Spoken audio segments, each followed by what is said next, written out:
Hello everyone. Today we talk about how to fix the app of Wattpad.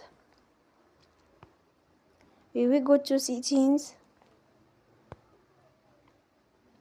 Then we click on apps. After that we search the app Wattpad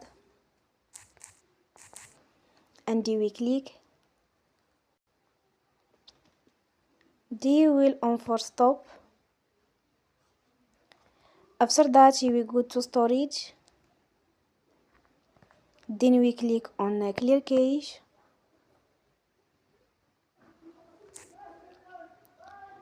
In the end, turn off your phone and you will restart your phone again.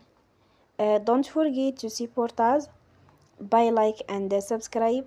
See you next time and thank you for watching.